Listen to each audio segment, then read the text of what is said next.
Hello student, my name is Raj Chhetri और मैं आप सभी लोगों को मेरे अपने चैनल इंसेप्शंस कोचिंग इंस्टीट्यूट पे स्वागत करता हूं। आज हम लोग डब्ल्यू पुलिस एसआई और कांस्टेबल के प्रैक्टिस सेट का पार्ट 2 कवर करने वाले हैं। और ये जो वीडियो होने वाला है, ये वीडियो डब्ल्यू पुलिस एसआई और कांस्टेबल के साथ साथ में फोर्थकमिंग जितने भी एग्जाम हैं उन सारे एग्जामों के लिए बेनिफिशियल रहने वाला है। यहाँ पर मैंने 25 मोस्ट एक्सपेक्टेड क्वेश्चंस जो कि डब्ल्यू पुलिस एसआई और कांस्टेबल में पूछा जा सकता है उसको लिया है। आप लोग इसको ध्यान से देखिए और वीडियो को कंप्लीट देखा कीजिए, इससे आप लोग को बहुत ही बेनिफिट होने वाला है। ठीक है ना। तो चलिए स्टार्ट करते हैं आज के सेशंस को और देखते हैं आज के सेशंस का सबसे पहला क्वेश्चन नंबर 1। ठीक, तो who was the first Englishman to visit Jahangir court. Jahangir के दरबार में आने वाले सबसे पहले अंग्रेज का नाम बताना हम लोग को। ठीक है, ऑप्शंस देखिए, William Edward, red dragon, Thomas Rao and captain William Hawkins. ठीक है, तो जहांगीर के दरबार में सबसे पहले आने वाले जो अंग्रेज थे उनका नाम है कैप्टन विलियम हॉकिंस और ये भारत आया था 1608 एडी में मुगल बादशाह जहांगीर के शासनकाल में। ठीक है, और इनको भेजा गया था king James first of England. किसके द्वारा? इंग्लैंड के किंग जेम्स फर्स्ट ने इसको भेजा था भारत में। ठीक है, और इनके भारत में आने का मकसद ये था कि वो परमिशन लेना चाहता था मुगल बादशाह जहांगीर से फैक्ट्री स्टैब्लिश करने के लिए सूरत में। बात आई समझ में। और देखिए और एक चीज़ आप लोग को याद रखना है, जो सर थॉमस राव है वो भी भारत आए थे जहांगीर के शासनकाल में, लेकिन आया था वो कब? 1615 एडी में। और उन्होंने यहाँ पर क्या किया था? ही ऑब्टेन परमिशन, उनको परमिशंस मिला था सूरत में ट्रेड स्टार्ट करने के लिए, यानी कि व्यापार स्टार्ट करने के लिए। ठीक है ना। और वो भारत में रहे थे कितने साल तक? 3 साल तक भारत में रहे, यानी कि 1615 से लेकर 1618। तो थॉमस राव भी आए थे, लेकिन वो कब आए थे? 1615 में। और उन्होंने परमिशन लिया था सूरत में ट्रेड स्टार्ट करने के लिए। बात आई समझ में। चलिए आगे बढ़ते हैं, देखते हैं next question number 2। How much time will it take for an amount of ₹450 to yield ₹81 as a interest at the rate of 4.5% per annum. हम लोग से पूछा गया है कि कितने समय में ₹400 यानी कि 450 रुपीज़ 4.5% पर एनम वार्षिक ब्याज दर से 81 रुपीज़ का इंटरेस्ट देगा। वो समय हम लोग को निकालना है। ठीक है, प्रिंसिपल कितना है? प्रिंसिपल है आपका 450 रुपीज़। रेट क्या है? रेट है आपका 4.5% पर एनम। और आपका सिंपल इंटरेस्ट दिया हुआ है कितना? सिंपल इंटरेस्ट रिसीव हो रहा है 81 रुपीज़। हम लोग से पूछा गया है टाइम। ठीक है, यदि आप लोग को सिंपल इंटरेस्ट का बेसिक सा फॉर्मूला PRT/100 आता भी है तो आप लोग इसको ईजिली कर पाएंगे। ठीक है, अब देखिए सिंपल इंटरेस्ट का आप लोग को यदि बेसिक सा फॉर्मूला पता है, simple interest is equal to P/R/T, तब भी आप लोग इस क्वेश्चन को कर पाएंगे। लेकिन याद रखना है, मेरे करने से पहले आप लोग को एक बार खुद से करने की कोशिश करना है क्वेश्चन को। ठीक है, सिंपल इंटरेस्ट हम लोग के पास में कितना है? सिंपल इंटरेस्ट है 81, प्रिंसिपल है 450, बस यहाँ पर पुट करेंगे। देखिए 450, रेट है कितना? 4.5% पर एनम। टाइम ये तो फाइंड आउट करना है हम लोग को, और नीचे क्या होगा? PRT/100 है। तो देखिए यदि मैं 4.5 से पॉइंट को हटा दूँ तो नीचे और एक जीरो लगाना होगा, 0 से 0 कैंसिल हो जाएगा। यदि मैं 5 से इसको कैंसिल करने की कोशिश करूँ तो ये 20 टाइम जाएगा, और 5 से ये 45 9 टाइम जाएगा, है या नहीं बताइए? 9 टाइम। अब ये 9 से कितनी बार? ये 9 टाइम। और फिर इधर देखिए 9 से ये कितनी बार जाएगा? 5 टाइम। ठीक, अब हम लोग के पास में बचा है इधर में 1 = 5t और नीचे कितना है? 20।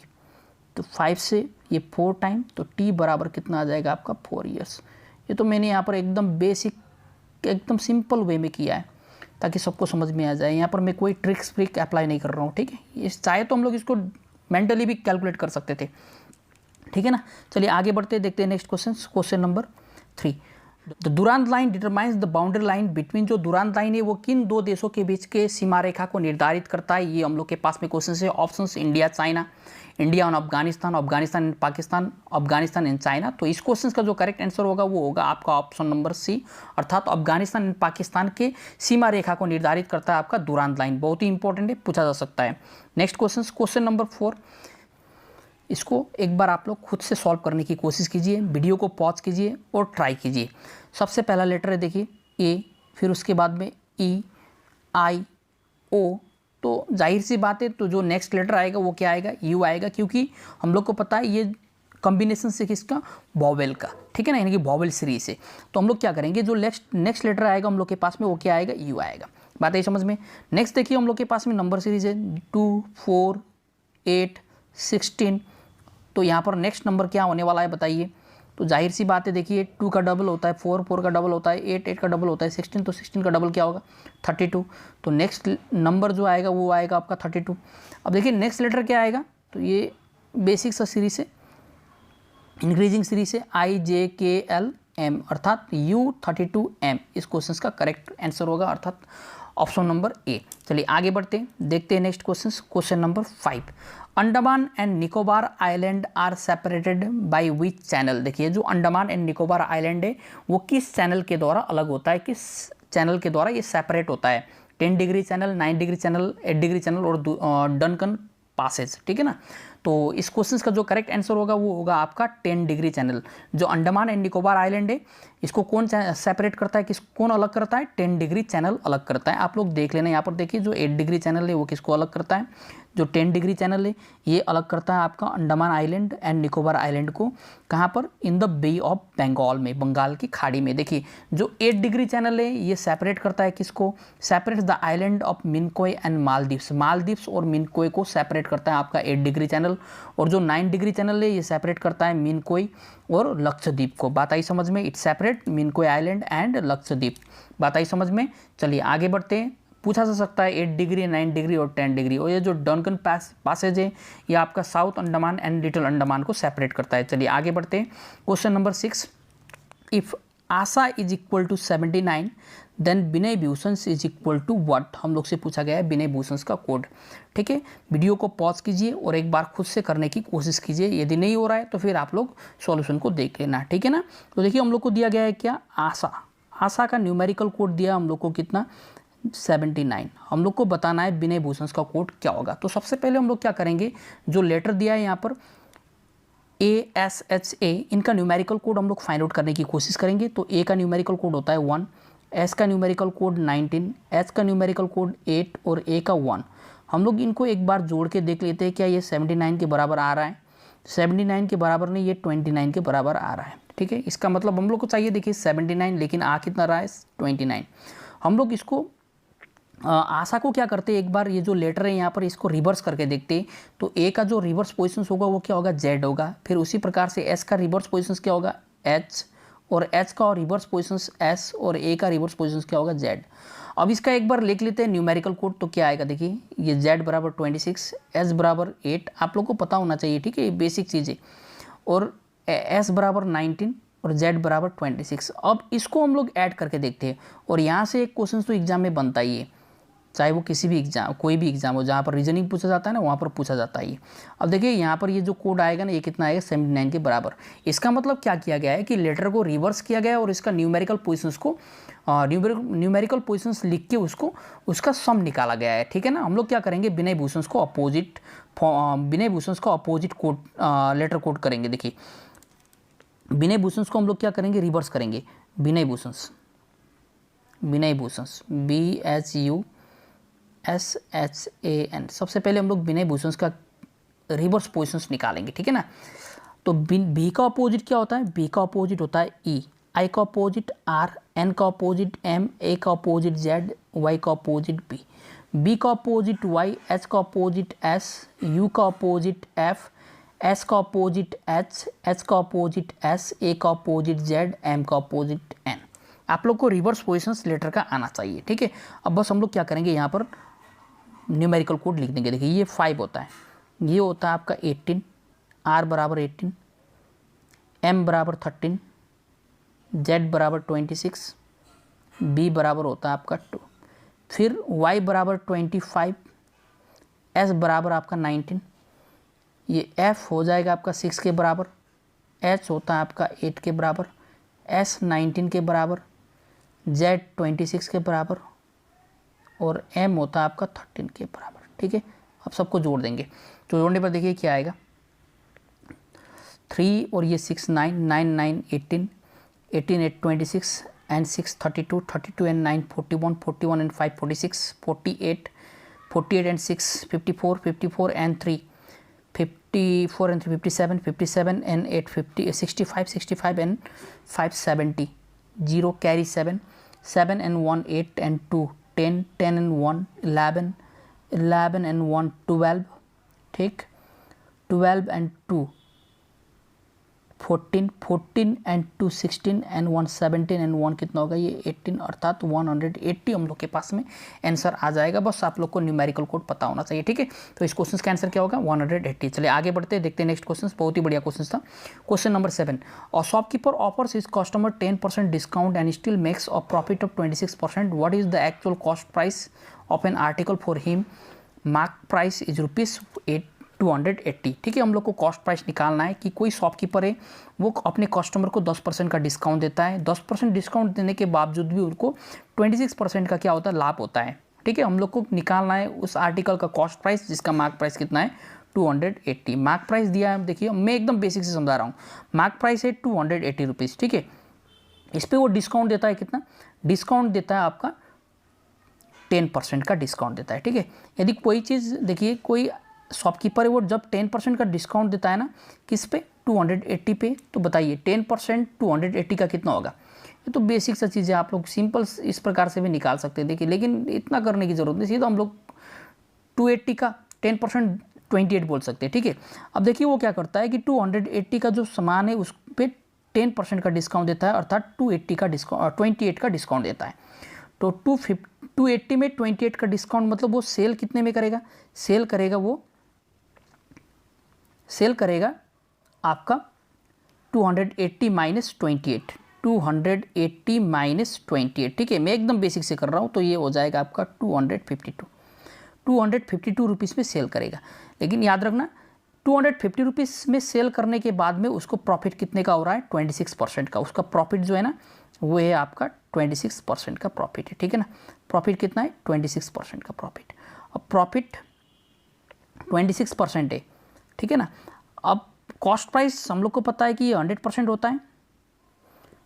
अब 100% कॉस्ट प्राइस है, उसको प्रॉफिट है कितना, 26%। तो 100% प्लस 26%, तो सेलिंग प्राइस कितना हो जाएगा। हम लोग को पता है कि 100% में खरीदता है और 26% प्रॉफिट में बेचता है, तो उसने बेचा कितने में होगा, 126% में। लेकिन यहाँ पर बेचा कितने में, उसने 252 रुपीज़ में उन्होंने बेचा है। ठीक है, तो बताइए 126 रुपीज़ 126% 252 रुपीज़ के बराबर। तो 1% किसके बराबर होगा बताइए, ये 2 रुपीज़ के बराबर होगा ना। देखिए डबल है, 1% 2 रुपीज़ के बराबर। तो बताइए 100% कितने रुपए के बराबर होगा, तो 100% होगा आपका 200 रुपये के बराबर। किसके बराबर, 200 रुपये के बराबर। तो ये 100% क्या है, कॉस्ट प्राइस। तो हम लोग का जो आंसर होगा वो 200 रुपये होगा। लेकिन आप लोग और एक काम कर सकते हैं, यहाँ पर एक डायरेक्ट फॉर्मूला भी आप लोग याद रख सकते हैं। ठीक है, ये तो आप लोग को पता होगा, MP इज इक्वल टू क्या होगा, CP into 100 plus profit percentage. यदि आप लोग को ये फॉर्मूला पता है तो फिर आप लोग आसानी से इस क्वेश्चन को कर सकते हैं। ठीक है, 100 माइनस डिस्काउंट। देखिए मैं जस्ट ये फॉर्मूला को यहाँ पर रख रहा हूँ। हम लोग को चाहिए CP, आप लोग को ये बेसिक सा एक फॉर्मूला पता होना चाहिए, डायरेक्ट रिजल्ट इसका। ठीक है, MP is equal to CP into 100 plus profit percentage divided by 100 minus discount. अब देखिए हम लोग क्या करेंगे, हम लोग यहाँ पर MP लिख देंगे 280 रुपीज़, जो कि हम लोग को क्वेश्चन में दिया हुआ है। ठीक है, CP है, CP तो हम लोग को फाइंड आउट करना है, into 100 plus profit percentage, 100 plus profit कितना है, 26। तो ये हो जाएगा आपका 26%, 126 हो जाएगा। और डिवाइड करना है किससे, 100 माइनस डिस्काउंट परसेंटेज। अब देखिए डिस्काउंट कितना दिया हुआ है, 10%। तो 100 माइनस 10 कितना होगा, ये 90 होगा। ठीक है, अब इसको कैंसिल करेंगे तो ये 18 से 7 टाइम, 18 7 जो 126, 18 5 जो 90, 5 7 से ये कैंसिल हो जाएगा आपका कितना, ये हो जाएगा आपका 40 टाइम, और ये हो जाएगा आपका 40 इंटू 5, ये आ जाएगा आपका 200 रुपीज़ के बराबर। तो आपका जो कॉस्ट प्राइस आएगा वो आएगा आपका 200 रुपीज़ के बराबर। ठीक है ना, तो इस प्रकार के क्वेश्चन अक्सर एग्जाम में पूछे जाते हैं। या तो हो सकता है आप लोग को CP दिया जाए, मार्क प्राइस फाइंड करने के लिए बोल दिया जाए, और दे दिया जाए आपको प्रॉफिट और डिस्काउंट। तो उस केस में हमेशा आप लोग इस फॉर्मूले को यूज़ कर सकते हैं। ठीक है ना, चलिए आगे बढ़ते हैं, देखते हैं next question number 8। The river Narmada arises in the Amarkantak plateau of. जो रिवर नर्मदा है उसकी उत्पत्ति कहाँ से होती है। ठीक है ना, बताइए समझ में। ऑप्शन से हम लोग के पास में देखिए Aravalli hills, Nilgiri hills, Maikal hills और नामसाबरवा हिल्स। तो याद रखना जो ये अमरकांतक प्लेटू है ये है आपका माइकल हिल्स पे। ठीक है ना, माइकल हिल्स। और नर्मदा जो रिवर है वो यहीं से माइकल हिल्स से ही इसकी उत्पत्ति होती है, और ये कहाँ पर है, मध्य प्रदेश में। याद रखना है आप लोग को कि जो नर्मदा है इनको बोला जाता है life line of Madhya Pradesh. ठीक है ना, the river Narmada rises in the Amarkantak plateau of Maikal range. कहाँ से निकलती है, माइकल रेंज से। क्लियर, कहाँ पर, मध्य प्रदेश के किस डिस्ट्रिक्ट से, शहादोल डिस्ट्रिक्ट ऑफ मध्य प्रदेश। बात आई समझ में। चलिए आगे बढ़ते हैं, देखते हैं नेक्स्ट क्वेश्चन, क्वेश्चन नंबर 9। बहुत ही सिंपल क्वेश्चन है, बस इसको आप लोग सिंप्लीफाई करना है, लेकिन वीडियो को पॉज करके। √8 फिर प्लस फिर √57 प्लस √36, ये बहुत सारा देखिए, प्लस √8 प्लस √16 169 है। तो आप लोग को राइट हैंड साइड से क्वेश्चन को सॉल्व करते आना है। तो बताइए वो जो 169 ये किसका स्क्वायर है, 13 का। ये जो है ये 13 का स्क्वायर है, ठीक है ना। अब इन दोनों को जोड़ेंगे तो ये 121 हो जाएगा, क्या हो जाएगा 121। और हम लोग को पता है कि 121 किसका स्क्वायर होता है, 11 का स्क्वायर होता है। बात आई समझ में। अब जो 11 आया इसको हम लोग ऐड कर देंगे 38 के साथ में, तो ये क्या बन जाएगा 49। क्लियर, क्या बनेगा 49। और 49 होता है आपका किसका स्क्वायर, 7 का स्क्वायर। बस ऐड करते जाना है। 7 को इस 57 में जोड़ देंगे तो 57 प्लस 7 क्या हो जाएगा बताइए, 57 और 7 हो जाएगा आपका 64। क्या होगा 64, और 64 होता है किसका स्क्वायर है, 8 का स्क्वायर है। अब हम लोग क्या करेंगे, जो लास्ट में बचा हुआ है 8, और यहाँ पर जो 57 प्लस 7 64 है, 64 का स्क्वायर रूट क्या आएगा 8, तो 8 प्लस 8 कितना होगा 16। और 16 किस नंबर का स्क्वायर होता है बताइए, 16 होता है 4 का स्क्वायर। इसका मतलब ये जो 16 का स्क्वायर रूट होगा वो 4 के बराबर, आंसर क्या होगा 4। आगे बढ़े तो चलिए देखते हैं next question, question number 10। Forest research institute of India is located. जो फॉरेस्ट रिसर्च इंस्टीट्यूट है इंडिया का वो कहाँ पर स्थित है, आप लोग को पता होना चाहिए। सिंपल सा आंसर होगा देहरादून, ठीक है ना। चलिए आगे बढ़ते हैं, देखते हैं next question, question number 11। Singalila national park is located in which district of West Bengal. देखिए जो सिंगालीला नेशनल पार्क है वो वेस्ट बंगाल के किस डिस्ट्रिक्ट पर स्थित है, बात आई समझ में। ऑप्शंस दार्जिलिंग, अलीपुरद्वार, कुछ बिहार और उत्तर दिनाजपुर, ठीक है। तो इस क्वेश्चन का जो करेक्ट आंसर होगा वो होगा आपका दार्जिलिंग डिस्ट्रिक्ट। कहाँ पर होगा, दार्जिलिंग डिस्ट्रिक्ट पे आपका सिंगालीला नेशनल पार्क। चलिए आगे बढ़ते हैं, देखते हैं next question, question number 12। 15 years hence a man will be just 4 times as old as he was 15 years ago. His present age is। 15 साल बाद कोई आदमी अपने 15 साल आगे वाले एज के 4 गुना हो जाता है, तो हम लोग को बताना है कि उनका प्रेजेंट एज क्या है, ठीक है। तो देखिए सबसे पहले हम लोग क्या करेंगे, उनका प्रेजेंट एज मान लेंगे कि x है। प्रेजेंट एज क्या है उनका, प्रेजेंट एज मैंने मान लिया x है, वो प्रेजेंट में x ईयर्स ओल्ड है। बात आई समझ में, x ईयर्स ओल्ड है। अब देखिए यदि मैं बात करूँ 15 ईयर्स आफ्टर 15 ईयर्स की, तो उनका एज क्या होगा। तो सबसे पहले हम लोग ये निकालने की कोशिश करेंगे आफ्टर 15 ईयर्स उनका जो एज होगा। देखिए प्रेजेंट में वो कितना है x ईयर्स, तो after 15 years he will be x plus 15 years old है या नहीं बताइए।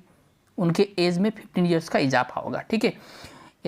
यदि मैं 15 ईयर्स एगो की बात करूँ, 15 ईयर्स एगो, तो उनका एज क्या था। देखिए प्रेजेंट में वो है x ईयर्स ओल्ड, तो 15 ईयर्स एगो उनका एज क्या हो रहा होगा, 15 ईयर्स कम है या नहीं। तो ये होगा उनका 15 ईयर्स आगे का एज। बस हम लोग को सब कुछ मिल गया ना। अब बोला गया है ये देखिए कि 15 ईयर्स बाद मीन्स आफ्टर 15 ईयर्स उनका एज क्या होगा, x प्लस 15 हो गया नहीं होगा बताइए। मैं बोल रहा हूँ प्रश्न अनुसार, अकॉर्डिंग टू क्वेश्चन, बताइए समझ में। After 15 years he will be, वो आदमी कितने साल का होगा, मतलब बताइए उनका जो एज होगा ना वो 4 गुना होगा। किसके 4 गुना होगा, उनके 15 साल आगे वाले एज के 4 गुना होगा, ये हम लोग से बोला गया है, ठीक है। बस हम लोग यहाँ से x का मान निकाल देंगे तो आंसर आ जाएगा। देखिए x plus 15 is equal to 4 into x, 4x minus 4 into 15 कितना होगा, ये 60। x को वन साइड लाएंगे तो देखिए ये 15 ये हो जाएगा आपका 60, 15 प्लस 60 75, ये 4x इधर 4x माइनस x कितना हो जाएगा आपका 3x, ठीक। तो हो जाएगा ये आपका 3x इज इक्वल टू 75। तो बताइए x इज इक्वल टू कितना आएगा 25। तो ही इज कितना है 25 ईयर्स ओल्ड एट प्रेजेंट, कितना है 25 ईयर्स ओल्ड। बात आई समझ में। ऑप्शन नंबर डी और इस क्वेश्चन का करेक्ट आंसर होगा। वीडियो को पॉज कीजिए और देखिए एक बार खुद से करने की कोशिश कीजिए। Next question, question number 13। A alone can do a piece of work in 6 days and B alone in 8 days। A किसी काम को अकेले 6 दिनों में कर देता है और बी अकेले उस काम को 8 दिनों में कर देता है।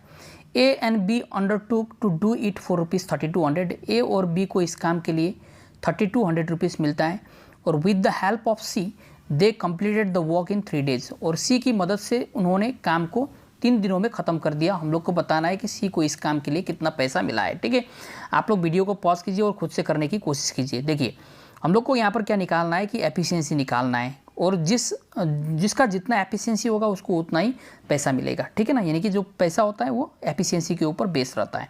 चलिए हम लोग क्या करेंगे, सबसे पहले एफिशिएंसी निकालने की कोशिश करेंगे, ए बी और सी, ठीक है ना। ए किसी काम को 6 दिनों में कर देता है, बी उसी काम को 8 दिनों में कर देता है और सी की मदद से दोनों इस काम को 3 दिनों में कर देता है। तो सबसे पहले हम लोग यहाँ पर निकालने की कोशिश करेंगे टोटल वर्क, टोटल कितना काम करना है, ठीक। तो टोटल काम 6, 8 और 3 का एलसीएम कितना होगा 24, ठीक है। तो यहाँ पर 1 डे वर्क की बात करूँ या एफिशिएंसी की बात करूँ, 1 डे वर्क, तो ए एक दिन में कितना काम करता होगा, ये 4 काम करता होगा, बी 3 काम और सी, ए बी और सी मिलके ये एक दिन में 8 काम करता होगा, ठीक है। यदि मैं यहाँ पर एफिशिएंसी की रेशियो की बात करूँ, और याद रखना जिसका जितना ज़्यादा एफिशिएंसी उसको उतना ही ज़्यादा पैसा मिलेगा, यानी कि जो पैसा बटेगा वो एफिशिएंसी पर बटेगा, ठीक है ना। अब बताइए ए को 4 कामों के लिए पैसा मिलता है, बी को 3 कामों के लिए पैसा मिलता है, तो सी को कितने कामों के लिए पैसा मिलेगा। तो देखिए ए एक दिन में 4 काम, बी एक दिन में 3 काम और सी, ए बी और सी मिलके एक दिन में 8 काम, तो बताइए सी एक दिन में कितना काम करता होगा, 1 काम, तो सी को 1 काम के लिए पैसा मिलेगा, ठीक है ना। अब बताइए सी को कितना मिला होगा, सी को मिला होगा 1 काम के लिए पैसा, और काम कुल कितना था 8 काम, यानी कि हम लोग ये बोल सकते हैं कि ए को 4 रुपये मिला होगा तो बी को 3 रुपये और सी को कितना मिला होगा 1। तो बताइए ए को कितना मिला 1 पार्ट, कितने पार्ट में 8 पार्ट में, तो टोटल कितना रुपीज़ डिवाइड करना है 3200 रुपीज़। तो बताइए तो 3200 रुपीज़ का 1/8 कितना होगा, ये 400 रुपये होगा, कितना होगा 400 रुपये।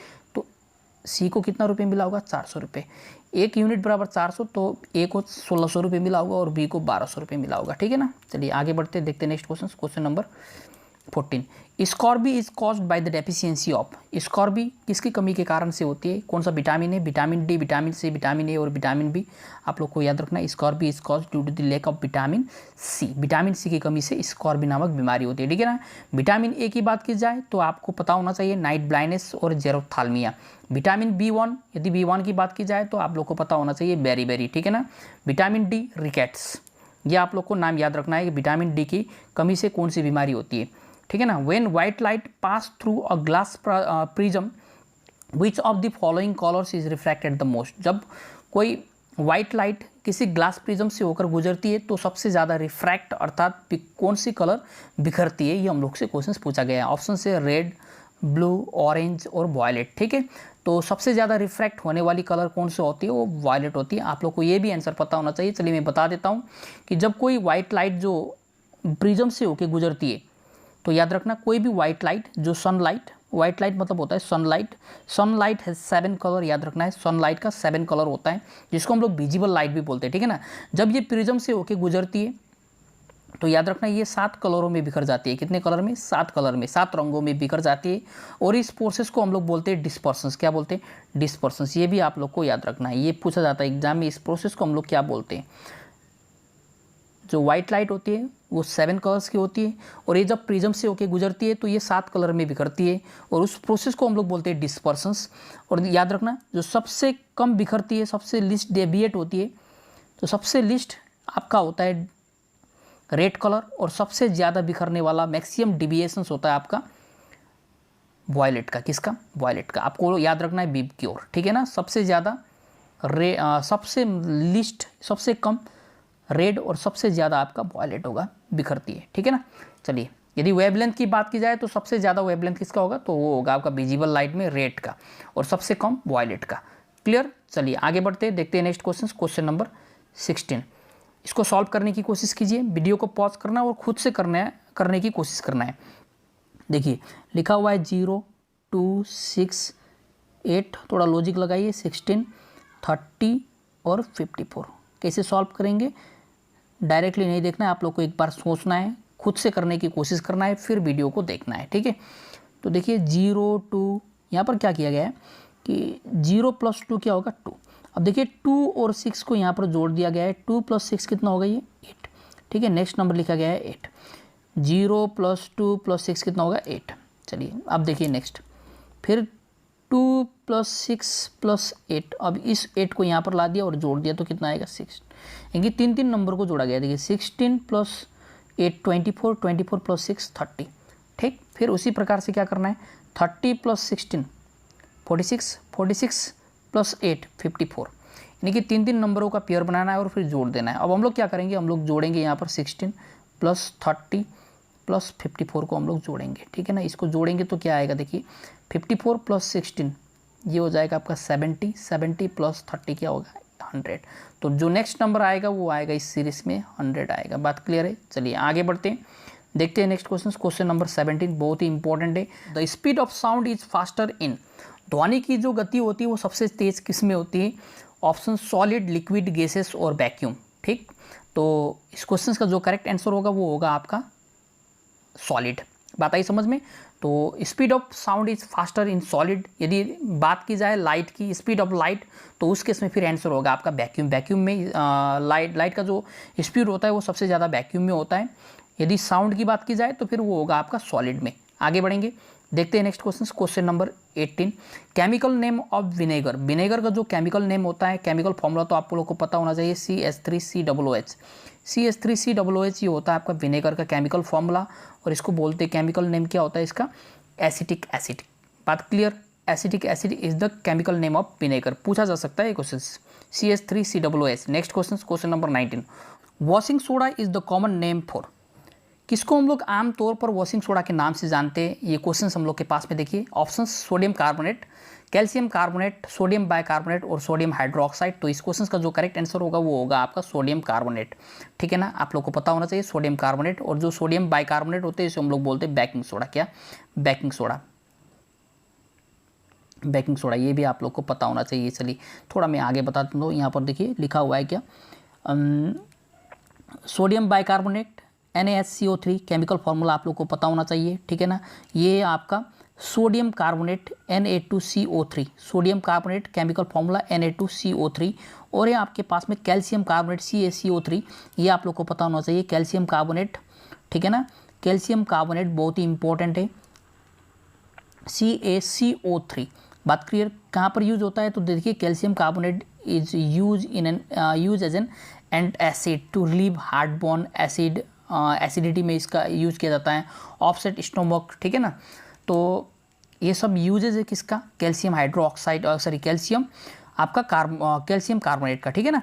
तो कैल्शियम कार्बोनेट का जो केमिकल फॉर्मूला वो होगा आपका CaCO3। और सोडियम हाइड्रोक्साइड NaOH, इसको हम लोग बोलते हैं कॉस्टिक सोडा। क्या बोलते हैं? Caustic soda. याद रखना है आप लोग को, सोडियम हाइड्रोक्साइड को हम लोग बोलते हैं कॉस्टिक सोडा। ये भी आप लोग को याद रखना है, ठीक है ना, कॉस्टिक सोडा। बात क्लियर। चलिए आगे बढ़ते हैं। NaOH पूछा जा सकता है, सोडियम हाइड्रोक्साइड। ये देखिए सोडियम हाइड्रोक्साइड, क्लियर। यहाँ से देख लेना आप लोग। चलिए मैं इसका PDF भी अपलोड कर दूंगा, आप लोग ध्यान से देख लेना। Next question number 20, which article of the constitutions of India guarantees to all the citizens freedom of speech and expressions. वो कौन सा आर्टिकल है जो फ्रीडम ऑफ स्पीच और एक्सप्रेशंस की बात करता है? आर्टिकल 16, आर्टिकल 17, आर्टिकल 18 और आर्टिकल 19। तो इस क्वेश्चन का जो करेक्ट आंसर होगा वो होगा आपका आर्टिकल 19, ठीक है ना। चलिए अब देखिए, आर्टिकल जो 16 है ये equality of opportunity in the field of public employment, ठीक है। रोजगार के मामलों में सबको समान अधिकार दिया जाना चाहिए, ये आपका बोलता है आर्टिकल नंबर 16, ठीक है। आर्टिकल 16 बताता है हम लोग को। आर्टिकल 17 इज अबाउट अनटचेबिलिटी, ठीक है, छुआछूत के बारे में। और आर्टिकल 18 है आपका एबोलिशन ऑफ टाइटल। टाइटल को क्या करता है, कोई भी जो पद है उसको क्या करता है, ये रद्द करता है, यानी कि रोकता है। देखिए मैं यहाँ पर बता दे रहा हूँ कि जो आर्टिकल 18 है of the Indian constitution, it is abolition of title. No title not being of military और academic distinction shall be conferred by the states. देखिए राज्य जो स्टेट्स है ना, या जो गवर्नमेंट है, वो सेना या विधा संबंधी सम्मान के सिवाय और कोई उपाधि प्रदान नहीं करेगा, ठीक है ना। कोई भी क्या नहीं करेगा, टाइटल नहीं देगा, ठीक है ना, टाइटल प्रदान नहीं करेगा। और जो आर्टिकल 16 है ये भी आप लोग को पता होना चाहिए। आर्टिकल 16 बताता है equality of opportunity in the matters of public employment, ठीक है ना। पब्लिक एम्प्लॉयमेंट में सबको क्या दिया जाना चाहिए, समान अधिकार दिया जाना चाहिए, सब समान अपॉर्चुनिटी दिया जाना चाहिए। Next question, question number 21, prices of sugar rises by 20%, by how much percent should the consumption of sugar be reduce so that the expenditure doesn't change, ठीक है। चीनी के मूल्य में 20% की वृद्धि हो जाती है, तो इसके कंजम्पशन में कितना % रिड्यूस कर दिया जाए ताकि जो एक्सपेंडिचर है, जो खर्चा है, उसमें किसी भी प्रकार का चेंज ना दिखे, ठीक है ना। तो ये क्वेश्चन है। तो देखिए मैं आप लोग को एक चीज़ यहाँ पर बताना चाहता हूँ, जो प्राइस होता है, प्राइस और कंजम्पशन का जो रिलेशंस होता है ना, प्राइस और कंजम्पशन, इनका जो रिलेशंस होता है ये ठीक उल्टा होता है, ठीक है ना, इनवर्स होता है। दोनों का जो रिलेशंस होता है प्राइस और कंजम्पशन का, वो इनवर्स होता है। यदि मैं आप लोग से बोलूँ कि जो प्राइस का रेशियो है वो 5:6 है, तो कंजम्पशन का रेशियो क्या होता है 6:5, ये आप लोग को डायरेक्टली पता होना चाहिए, ठीक है। ये मैं बाद में डिटेल में पढ़ाऊँगा परसेंटेज में क्यों ऐसा होता है। अब देखिए यहाँ पर ये बोला गया है कि जो प्राइस है चीनी का वो 20% इंक्रीज होता है। तो हम लोग को बताया गया है कि जो कंजम्पशन से कंजम्पशन कितना परसेंट रिड्यूस कर दिया जाए ताकि एक्सपेंडिचर में यानी कि खर्चे में किसी भी प्रकार का चेंज ना दिखे। तो जो सबसे पहले जो 20% है उसका फ्रैक्शंस पहले हम लोग लिख लेते हैं। यहाँ पर फ्रैक्शंस होता है आपका 1/5। अब मेरी बातों को ध्यान से सुनना, ठीक है ना। अब ये जो फ्रैक्शंस में जो डिनोमिनेटर में जो लिखा हुआ है इसको हम लोग बोलते हैं कॉस्ट प्राइस, मान लेते हैं थोड़ी देर के लिए कॉस्ट प्राइस। चीनी का जो मूल्य था पहले वो था, यानी कि जो प्राइस था पहले 5। अब देखिए ये 20% इंक्रीज हो जाता है, अर्थात 1 इंक्रीज होता है। तो 5 में 1 इंक्रीज होने का मतलब होगा ये 6 हो जाएगा। 5 से कितना बन जाएगा 6। क्लियर है ना। पहले प्राइस 5 रुपीज़ था, ये प्राइस की बात कर रहा हूँ मैं यहाँ पर। पहले प्राइस था 5 रुपीज़, अब बढ़ के कितना हो गया 6 रुपीज़ हो गया है। तो बताइए अब कंजम्पशंस क्या होगा, ये तो सेम वही बन गया। देखिए यदि मैं कंजम्पशंस की रेशियो की बात करूँ तो कंजम्पशंस का जो रेशियो होगा वो क्या होगा 6:5, अर्थात पहले कंजम्पशन 6 था तो अभी कितना हो गया है 5 हो गया है, क्योंकि प्राइस तो बढ़ गया है इसलिए कंजम्पशन क्या हो गया है घट गया है, ठीक है। अब देखिए कंजम्पशन कितना घटा, डिक्रीज कितना हुआ है कंजम्पशन, पहले तो 6 कंज्यूम कर रहा था अब कितना कर रहा है 5 कंज्यूम कर रहा है। अब तो डिक्रीज कितना हुआ 1, कितने में 6 में। तो 1/6 का फ्रैक्शंस वैल्यू जो होता है वो 2/3% के बराबर होता है, यानी कि 16.66 के बराबर होगा, अर्थात option number C is the correct answer. पता ही समझ में। चलिए आगे बढ़ते हैं, देखते हैं next question number 22। The vice president of India is elected by, vice president of India जो कि उपराष्ट्रपति, उनका इलेक्शंस किसके द्वारा किया जाता है। ऑप्शन से the people directly, the members of the Lok Sabha and the Rajya Sabha, the members of the Rajya Sabha, the members of Lok Sabha, Rajya Sabha and the state legislature। तो देखिए जो इस question का जो correct answer होगा वो होगा आपका द मेंबर ऑफ द लोक सभा एंड द राज्य सभा, ठीक है ना। मेंबर्स ऑफ द लोक सभा एंड द राज्य सभा, लोकसभा और राज्यसभा के मेंबर द्वारा वाइस प्रेसिडेंट का इलेक्शन होता है, देख लेना आप लोगों को। तो देखिए the vice president of India is elected indirectly by the members of the electoral college consisting the members of both house of the parliament. देखिए पार्लियामेंट के दोनों सदनों के सदस्यों द्वारा होता है वाइस प्रेसिडेंट का इलेक्शन। बात आई समझ में, किसके द्वारा, members of the Lok Sabha and Rajya Sabha. Clear. चलिए आगे बढ़ते हैं, देखते हैं next question number 23। Headquarters of world trade organization is located at, world trade organization का हेडक्वार्टर कहाँ पर स्थित है। आंसर सबको आता ही होगा, कहाँ पर होगा आंसर, जिनेवा। बात आई समझ में। चलिए आगे बढ़ते हैं, देखते हैं next question number 24। The difference between the length and breadth of a rectangle is 23 meter, its parameter is 206 meter. हम लोग को बताना है इसका क्षेत्रफल अर्थात एरिया बताना है। बहुत ही सिंपल क्वेश्चन है। देखिए यहाँ पर मैं बना रहा हूँ सबसे पहले रेक्टेंगल अर्थात आयत, हिंदी में बोलते हैं इसको आयत, ठीक है। ये है इसका लेंथ और ये है इसका ब्रेथ, और इन दोनों का जो अंतर दिया है लेंथ माइनस ब्रेथ, ये दिया हुआ है आपका 23। बात क्लियर है। एंड इट्स पैरामीटर, पैरामीटर का मतलब होता है 2 लेंथ प्लस ब्रेथ। बात क्लियर। ये दिया है आपका 206 और हम लोग से पूछा गया है इसका एरिया अर्थात लेंथ इंटू ब्रेथ। बात क्लियर। अब इसको सॉल्व करते देखिए ये कितनी बार जाएगा, ठीक है। अब देखिए हम लोग के पास में L प्लस बी कितना 103, L माइनस बी कितना है, L माइनस बी है 23। अब इसको सिंप्लीफाई तो करना है, कितना सिंपल हो गया देखिए। अब यहाँ से देखें तो ये और ये cancel, 2L 2 length is equal to 126, इससे इसको कैंसिल कर दीजिए तो ये आ जाएगा आपका, कितना आ जाएगा 63, ठीक है। ये कितना होगा 63 होगा। बात क्लियर है। चलिए ये 63 हो जाएगा, 63 टाइम जाएगा, यानी कि लेंथ कितना आया 63। अब हम लोग को चाहिए ब्रेथ। देखिए हम लोग को पता है कि लेंथ प्लस ब्रेथ कितना होता है, लेंथ प्लस ब्रेथ कितना है, लेंथ प्लस ब्रेथ है आपका 103, जिसमें से लेंथ कितना है 63, ये 63 है। तो बताइए 63 में कितना जोड़ने पर 103 होता है। तो हम लोग 103 में 63 को घटा देंगे तो ये आ जाएगा आपका 40, कितना आएगा 40। तो ब्रेथ कितना होगा, ब्रेथ होगा आपका 40, ठीक है। अब दोनों को मल्टीप्लाई करेंगे तो मल्टीप्लाई करने पर 63 एंड 40 को मल्टीप्लाई कर देंगे तो कितना आएगा बताइए, 63 इंटू 40 करना है, तो यही हम लोग का एरिया हो जाएगा। तो 4 3 जो 12, 4 6 जो 24 एंड 125 यानी कि 2520। ऑप्शन नंबर डी इस क्वेश्चन का करेक्ट आंसर होगा। लेकिन खुद से करने की कोशिश करना है आप लोग को, ठीक है। बेसिक फार्मूला वगैरह पता होना चाहिए, तो हम लोग इजीली किसी भी क्वेश्चन को कर देंगे। Next question, question number 25, the HCF of two number, दो संख्याओं का जो मसफ है वो 15 है एंड देयर एलसीएम कितना है 300 है and one of the number कितना है 60। तो हम लोग को बताना है अदर नंबर क्या होगा, ठीक है। दूसरा नंबर हम लोग को निकालना है। आप लोग इसको खुद से करने की कोशिश कीजिए, बहुत ही सिंपल है। देखिए क्या करेंगे, सबसे पहले हम लोग को पता होना चाहिए प्रोडक्ट ऑफ टू नंबर्स।